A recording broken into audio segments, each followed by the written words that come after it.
Welcome to another edition of Making the Real. My name is Louis Sierra, your host. In this edition, we're going to go over the issues of Thunderbolt. Many people have been dealing with the fact that they no longer have FireWire availability in their laptops or the new iMacs, and they want to know what are the options that they have for going to other drives and other optical items. Also, they want to know how to import, export, and how to view their projects on external monitors. So again, going to more compact machines and going with the Thunderbolt options, is something that you have to get introduced to. One thing I want to say before I go on about that, I want to thank everyone who's been watching the program. We really work very hard here to bring you, the best possible show that we can bring to you. And thank you for all the feedback. That is very important to me. You've had a lot of feedback and a lot of good suggestions, and I will certainly try my best to implement as many suggestions as possible into our program, because again, this program is for you to get the information that you want and you need to further your career in this wonderful field of digital video editing and producing and post-production. So, thank you again. Now, let's talk about Thunderbolt. So Thunderbolt is the latest technology that's coming out, has come out from Mac and Intel, actually. Both of them created that Thunderbolt technology. And it's a very, very fast connection you have now. Now, what I want to speak about is when you want to go to an external monitor or an additional monitor to view what you have. For those of you who have professional monitors, you will not be going, you used to go out SDI, and you may not have a monitor that goes HDMI, whatever the case may be. There are options that you can have if you're going away from the, I'll say, old Mac Pros, say 2009, 2010, or something like that, where you can have a Intensity Pro card or an AJA card installed on one of the slots, and then on the back you had the connections to go to external monitors and a broadcast monitor. So if you're working on a laptop or an iMac, you no longer have that option. Now, for those of you who are new to this field or are getting into be a prosumer, not yet a professional, but getting above being a consumer use, you want to go ahead and monitor your footage. Many people ask me, or they'll mention to me, that one of the issues they have is that when they look at their footage, whether it be on television or DVD or Blu-ray, whichever way they output, or even when they submit it to television, it doesn't look the same as it did on the computer monitor.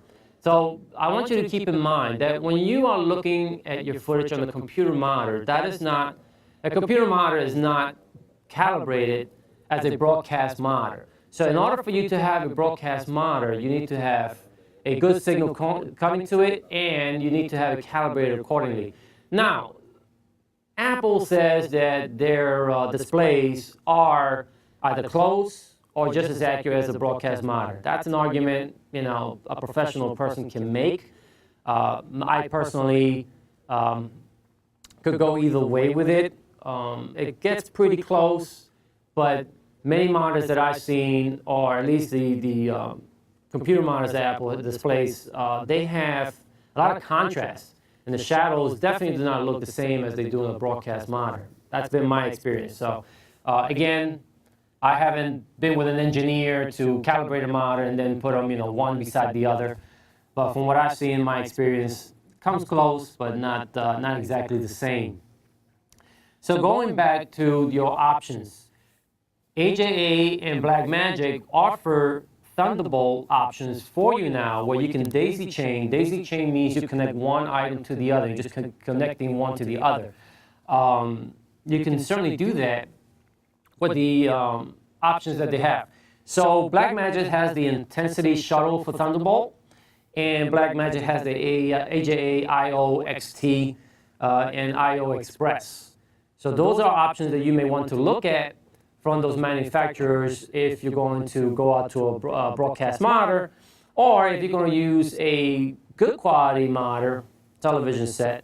That again, that depends on what you're going to output to. To get a good signal coming out of there, those are the kind of cards that you want to have. So be mindful of that and shop around and take a look what's the best option for you. Again, Thunderbolt will go out of your laptop. It will also go out of your iMac, and it will also go out of the new Mac Pro. So you can go Thunderbolt out to one of those items that I mentioned, and then that will connect by the BNC if they have that option, or you'll go to HDMI if you want to use that option, and you will have the options on your television set if you use a television set, or you're going to use a broadcast monitor to connect to the broadcast monitor. Now, professionals may frown upon my saying television monitor. So, I understand that. We frown upon that. I understand that. But again, this program is for everyone that's involved between professionals and consumers. That's why I say prosumers. So for those that are in the professional field, they will have a broadcast monitor that will have that quality. For those that are just submitting to a local television station, maybe public access such as this one, or perhaps they're doing it for themselves where they're going to submit something for maybe a party or let's say a meeting. So it's something in-house. Perhaps they're going to the web where, again, broadcast signal may not be that crucial. Television will be more than good enough for them. So that's why I mentioned that, where you can use a television. Of course, you want to use a good quality television for that if you're going to use that as a monitor. Again, professionals frown upon that, and I agree. But again, I have to try to cover everyone's budget. So now all of us are very fortunate to have a $2,000 or $3,000 or $4,000 or $5,000 broadcast monitor. So be mindful of that you have those options for you, and do your homework. Take a look at the quality that comes out of it. You'll be very pleased. Now, having said that, about the monitors, other people have been asking me about the setup that I have personally, and the setups that they may have seen in post houses. Remember that at post houses, I mentioned in the first program, is where it's a facility where you have several computers, systems in either separate rooms or editing bays, if you want to call them that, and I'll explain what that's about. The reason why we use, as professionals, we use multiple monitors, so at least two, is because you need space. Space is the final frontier, believe me. You want to go ahead and have as much space as you can for all the windows that you are going to bring up. If you use, actually all the programs, because Final Cut 10 actually does put out to another monitor. So you can have everything on the left-hand side where you have your clips and you have your timeline, your projects, and then the events. And then on the other monitor on the right-hand side, you can either make it full screen or you can have your inspector with the audio and your scopes. You can certainly do that. So you have different options of putting different windows, or at least extend the window all the way across the two monitors. It's something that's very valuable, believe me. I use it to put personally, I use my timeline to go across both monitors because I want to see the full timeline in a good size. And if I want to see my waveform monitors, or my waveforms, I want my audio waveforms, I also want to see that instead of having it very bunched up in a small screen. This is also true if you're going to a laptop. Very small. They no longer make the 17-inch, for Mac that is. Now they're making 15-inch, and most of the PCs are also coming down on sizes. So having external monitors to extend your desktop is something that you want to exercise and take a look at. It's extremely helpful. And again, that's the more professional sense of working. It's a very good workflow, and that's something that you may want to look at. So that's why we use that. Usually we have one monitor on the left-hand side and the right-hand side, of course, next to each other. And then there's a client monitor that's on top. So if you take a look at pictures, such as the ones that I'm showing right now on the screen, you'll have the three monitors there, one next to each other. So also, you may have the setup where you have the two monitors sitting in front of you, maybe a little bit to the left, and then you have the broadcast monitor or the client monitor on the right-hand side. So it's a total of three now. So that's another option you may want to exercise. Because the prices have come down I would say, a great deal. You can certainly have a professional system set up like that very quickly. So when you have 3 monitors, it's something that it will be ideal for your workflow. So again, you have the monitor on the left-hand side, the right-hand side, both of those are together. You'll see your software program or your nonlinear editing program on there. And then you have your broadcast monitor or client monitor on the right-hand side or above those 2. So you'll have a total of 3 monitors. And as you can see on the video, on the pictures that I'm showing here, that's the typical workflow that you have in a professional editing bay. Now, another thing I want to talk about is, another question that people have asked me about is, Louis, when I look at something, going back to what I mentioned before, in my computer or when I'm doing this, it doesn't show the same when I put it out to a television set or when I submit it or whatever have you, what happened there. Now, if you are not familiar with color correction or color grading and you don't know how to read a scope or you don't bring up scopes of monitors, what you want to do is, in order for you to see the real colors, when you're literally looking at your monitors, that being said that you're not colorblind, which many people are, is that you want to have proper lighting. You always have to remember workflow. And I always throw that word around because workflow is not just pertaining to just bringing in footage and exporting and just doing your work. It also has to do with your environment. That's very important as well. So for example, in order for you to actually see what your footage actually looks like when you're working on it, you can't have any light behind you or above you. No light should be directly hitting your monitors. Lighting should be on back of the monitors. Or if you have overhead lighting, it should be hitting the wall and then bouncing off to the back of it. It should not be hitting that at all because, again, that throws off your view on your sight. So it takes away from your accuracy of the footage that you're trying to create. So be mindful of that. Again, I'm showing you examples right now of what typical editing bays look like on a professional field. Again, they have to be dark rooms. And again, if they have to have lighting, you want lighting to be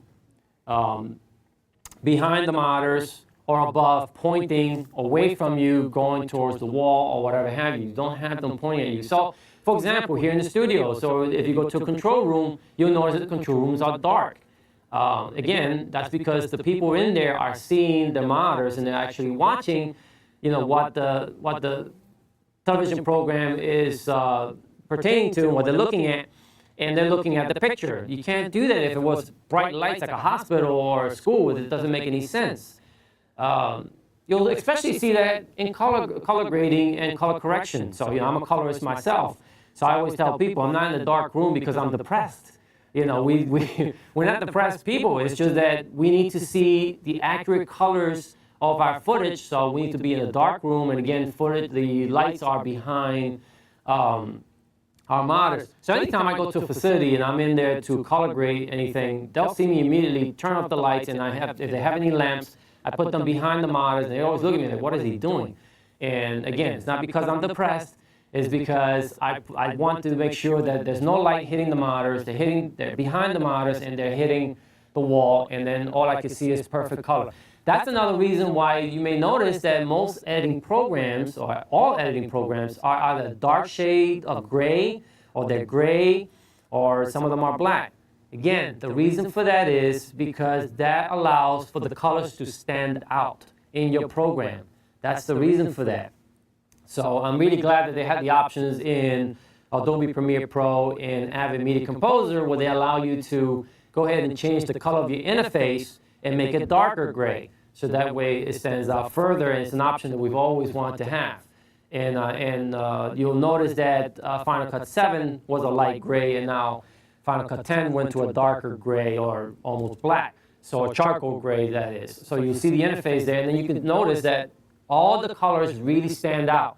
Again, that's what you want to have. When you want to do professional editing or a higher level of editing that you're doing now, you want to be more accurate, make certain that you have a certain workflow there. I think some people call it feng shui, or is that just the setup of the room? I don't know. Hit me up on Twitter about that, and we can talk about it.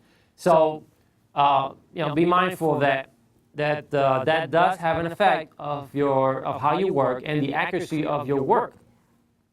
What we are going to, what I'm going to also go over is reading of waveforms, monitors, and vector scopes, and that'll be on the website. So if you go to our website, remember it's www.makingthereal.com, and you'll go to the Tech Realm page, I believe it is.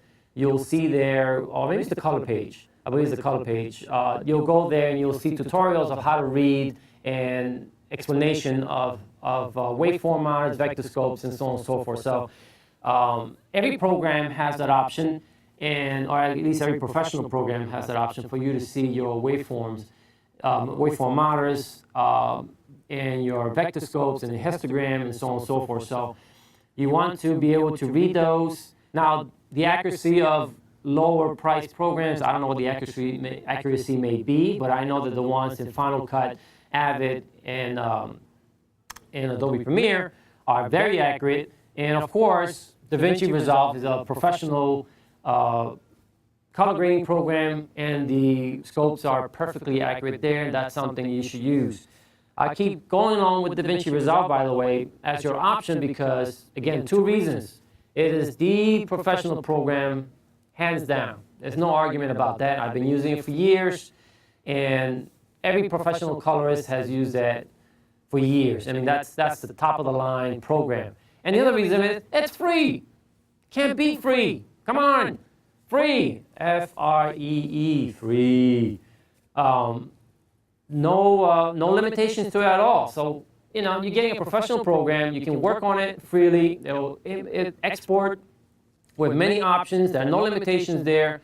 And, I can't think of something better than that. So I definitely would recommend DaVinci Resolve. And it's good for Linux, PC, and Mac. So come on. Any computer, and it's free. Can't beat that with a stick. Which, by the way, Adriana, remind me, let's find out where'd that come from. Can't beat it with a stick. What's that about? Anyways, if anyone knows, again, Twitter or Google me about that, and we'll talk about it. So be mindful of that you want to have those options for your workflow. So a color grading program is definitely something worth having. There's tutorials everywhere. You'll have tutorials on our website, and again, you can have tutorials all over YouTube and Google, and everybody has tutorials, and they're all free, so you can definitely learn step by step on that.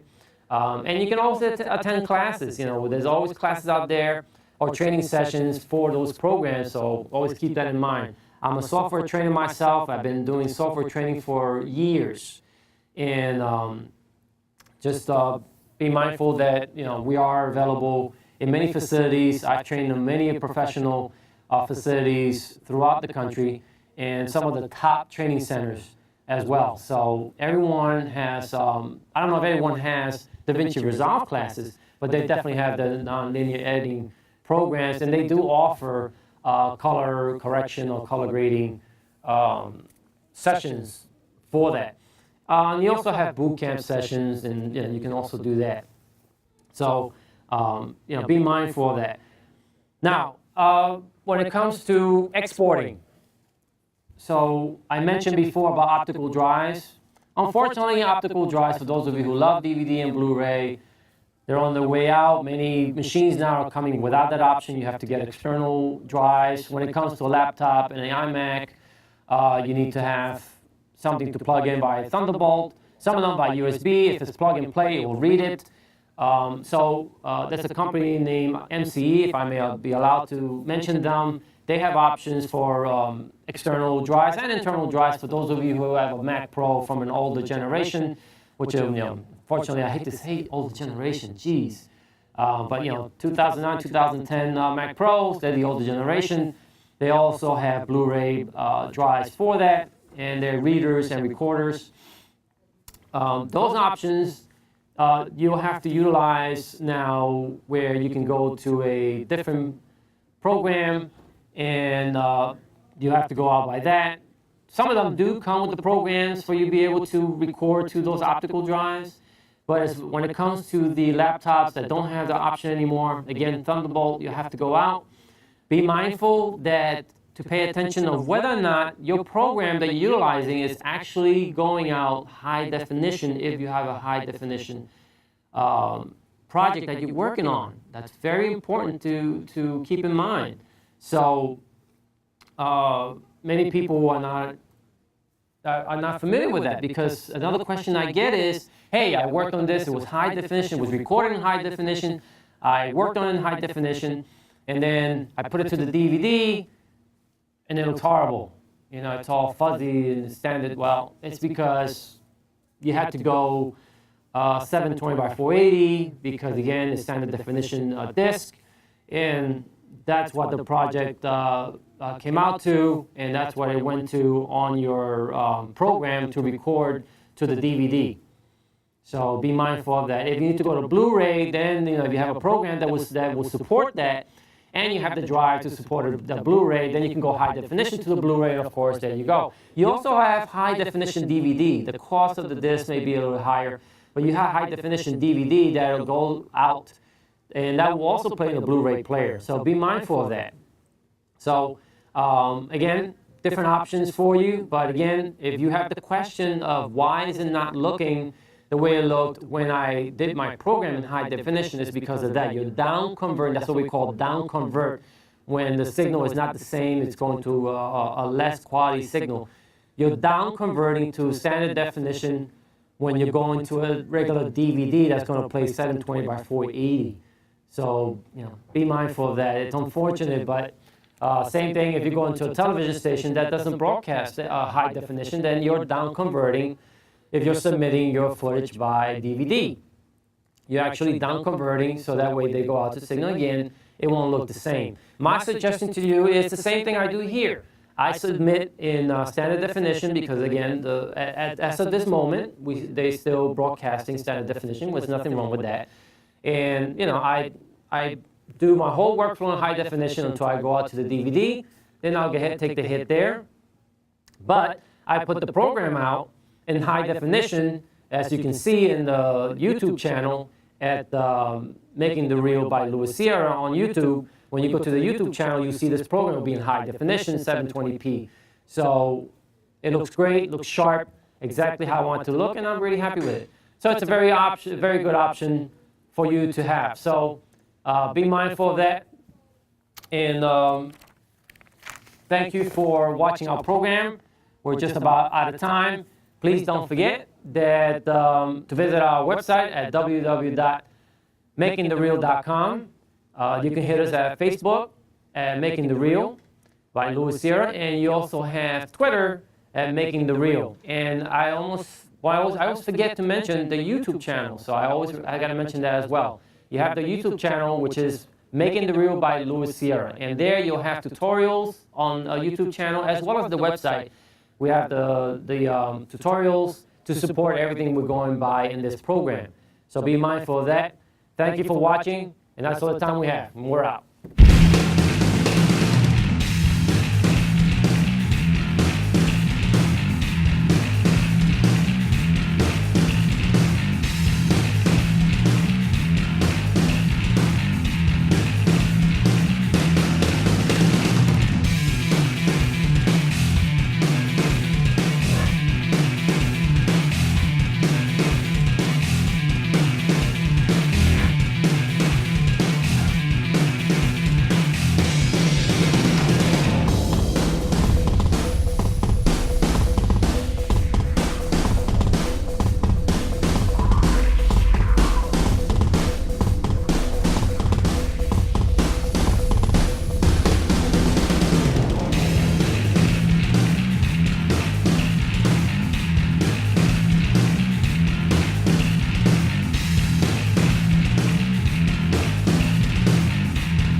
Welcome to another edition of Making the Real. My name is Louis Sierra, your host. In this edition, we're going to go over the issues of Thunderbolt. Many people have been dealing with the fact that they no longer have FireWire availability in their laptops or the new iMacs, and they want to know what are the options that they have for going to other drives and other optical items. Also, they want to know how to import, export, and how to view their projects on external monitors. So again, going to more compact machines and going with the Thunderbolt options, is something that you have to get introduced to. One thing I want to say before I go on about that, I want to thank everyone who's been watching the program. We really work very hard here to bring you, the best possible show that we can bring to you. And thank you for all the feedback. That is very important to me. You've had a lot of feedback and a lot of good suggestions, and I will certainly try my best to implement as many suggestions as possible into our program, because again, this program is for you to get the information that you want and you need to further your career in this wonderful field of digital video editing and producing and post-production. So, thank you again. Now, let's talk about Thunderbolt. So Thunderbolt is the latest technology that's coming out, has come out from Mac and Intel, actually. Both of them created that Thunderbolt technology. And it's a very, very fast connection you have now. Now, what I want to speak about is when you want